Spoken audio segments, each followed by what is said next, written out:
ലക്ഷ്മി എന്താ മനുഷ്യരെ കണ്ടിട്ടില്ലേ? എന്നെ കണ്ടപ്പോ എന്തിനാ ഓടാൻ തുടങ്ങി?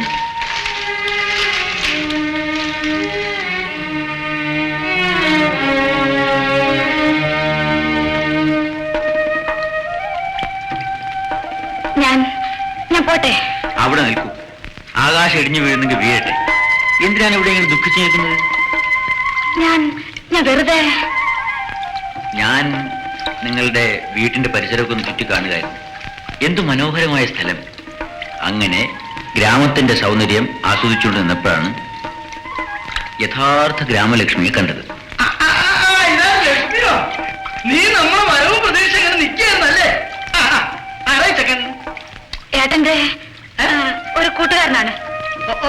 അപ്പൊ വാസു വന്നല്ലേ? ഞങ്ങളെ സംബന്ധകാര്യമായി ചിലത് സംസാരിക്കാനുണ്ട്. നീ പൊക്കോട്ടെ, ഞങ്ങളെ സ്വൈരസല്ല അവൻ നീ കേൾക്കണ്ട.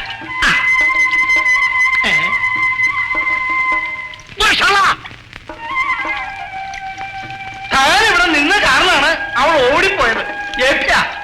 എടോ കുടുംബേ, മര്യാദയ്ക്ക് സംസാരിച്ചില്ലെങ്കിലുണ്ടല്ലോ എന്റെ കുടുംബം കൂടി ആക്കി. താനൊരു ആഭാസമാണെന്ന് തോന്നുന്നല്ലോ. കുറെയൊക്കെ അങ്ങനെയാ. കേറിക്കോ. ഓ, അശുദ്ധായി. ആര്? ഞാനോ? കൈയാകെ അശുദ്ധായി. ഒന്നുകൂടെ കുളിച്ചോ.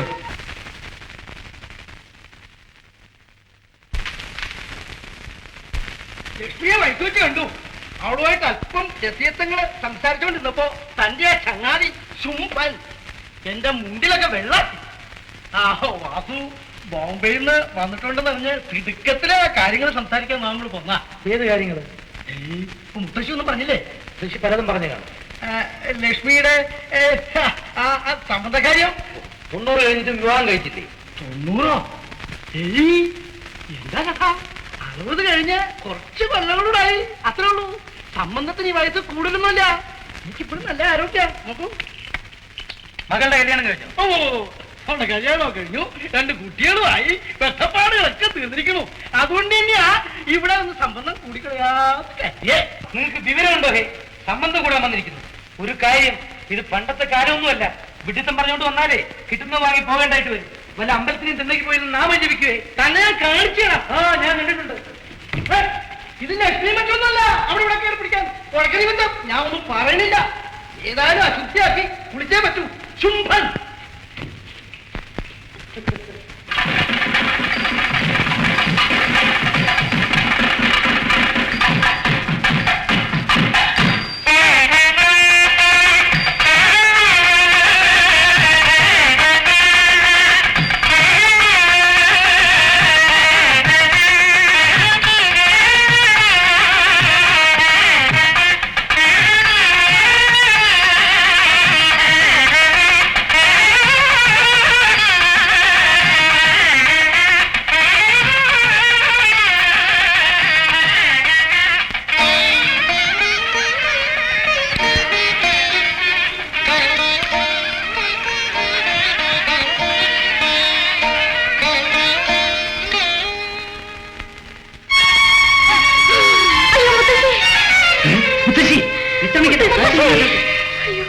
വേഗം പോയി കിടത്തും.